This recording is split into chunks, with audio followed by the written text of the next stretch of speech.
Hello guys! Hello Earth Signs, Virgo, Capricorn, and Taurus. Welcome dito sa aking channel.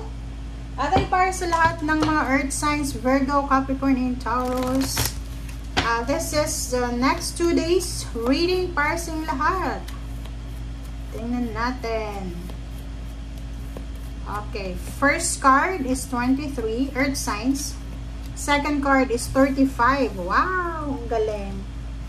Earth Signs, Virgo, Capricorn, and Taurus. Kumusta kayo dyan? Ito na yung baraha mo for the next 2 days. Tingnan mo siya ha. Is number 5 is number 35. Tingnan mong mabuti. Etong courthouse na to, kung titingnan mo, all about documents. Okay? It's documents, paperwork, government papers, about decision making, about clarity, about answers, about resolution. So, nakikita ko sa'yo dito, meron ditong Earth Signs, Virgo, Capricorn, and Taurus na medyo nag-aalala ka. It's number 5. Medyo nag-aalala ka. Pwedeng nag-aalala ka para sa future mo. Pwedeng nag-apply ka ng trabaho pero until now, wala pa rin reply. Parang ganon.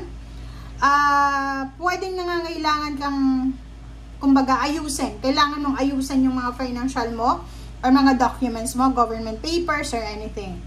Etong parang messenger siya. Diba? Sa message. Messenger siya. Courthouse. Isang desisyon. So, makakatanggap ka lalo doon sa mga Earth Signs, Virgo, Capricorn, and Taurus na nag-a-apply kayo ng trabaho. Makakatanggap ka this 2 days na to ng sagot.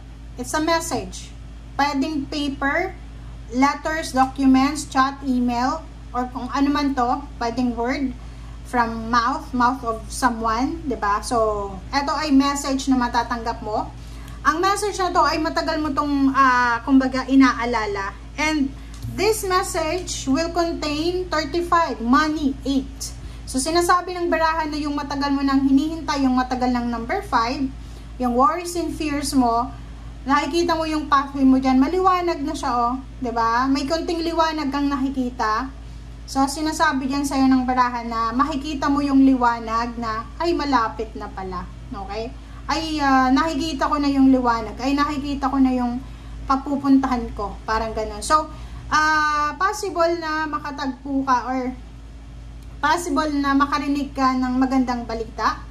Possible na makarinig ka ng clarity, diba? Yung parang ganun. So, it's a answer, positive answer, or answer about financial questions and problems.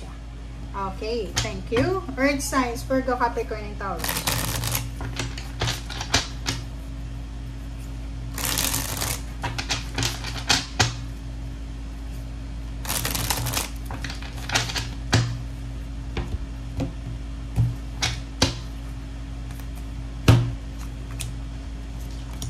Okay, so first 2 cards natin is Queen of Wands and then the Moon. So, ganun naman. Ganun na naman. Nakikita ko sa'yo dito, Earth Signs, na marami ka talagang kinakatakutan. So, pwedeng takot ka na maubos yung pera mo, takot ka na ma-disappoint mo yung parents mo, takot ka na maiwanan ka ng karelasyon mo. But, for the next 2 days, sinasabi ng baraha, you are lucky kasi you will get the freedom, kalayaan, from your fear, from your worries, from your anxiety. So, kung ano man tong nagbibigay sa'yo ng pag-aalala, anxiety, or worries, or fear, ay posibleng makakaalis ka na dyan, makakalaya ka na dyan. Kasi yung nasabi ko sa'yo dito sa first 2 cards, meron ng sagot. Okay? So, hindi ka na ninervyusin sa kakahintay kasi andito na yung sagot. Okay? Okay, next 2 cards natin is Queen of Cups and Four of Wands.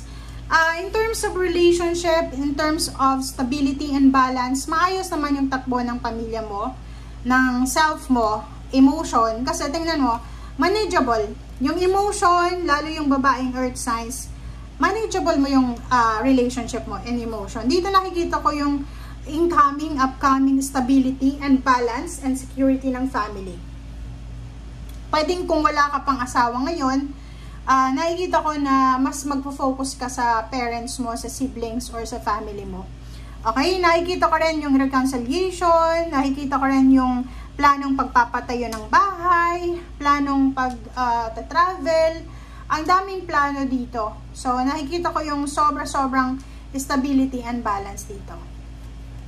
Okay, next card natin is Nine of Swords. So, yun. So, yun na nga, it's a confirmation. Ano man itong restrictions, stagnation, ano man itong kinakatakutan mo, ay hindi ka na dapat matakot. Useless.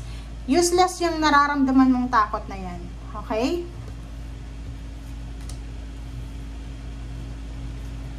Okay, wow. Ace of Wands and the Lovers.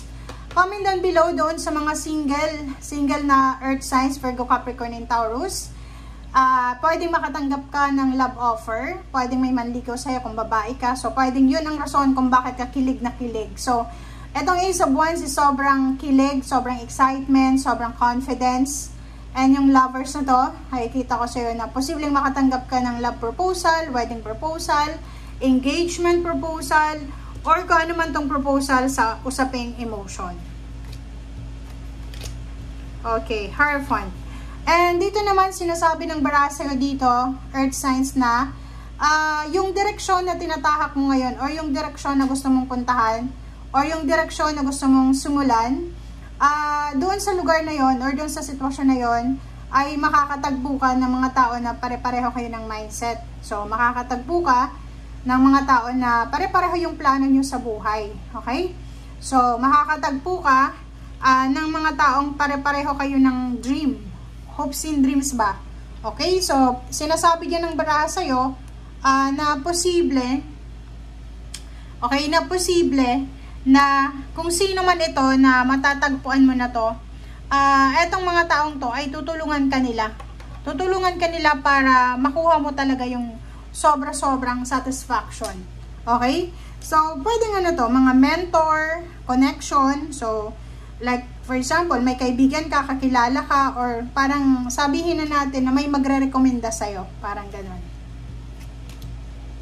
Oh, diba? The Sun. Hierophant. If you're married, nakikita ko sa'yo dito na dalawang magkarelasyon to na nagpaplano sila ng parang renewal of vows. Pwedeng nagpaplano silang magpatayo ng bahay together, mag-travel together, mag-migrate sa ibang bansa, or pwedeng magnegosyo, or piggery, or poultry, or anything na pwedeng pagkakitaan. So, comment down below if you resonated. And Seven of Pentacles, sinasabi ng baraha sa'yo dito na Earth signs, Virgo, Capricorn, and Taurus. Kung ano man yan na hinihintay nyo sa ngayon, sinasabi ng baraha, be patient kasi on the way na siya. Okay, ang kalaban mo dito is pagiging impatient, guys. So, yun lang ang kailangan mong iwasan.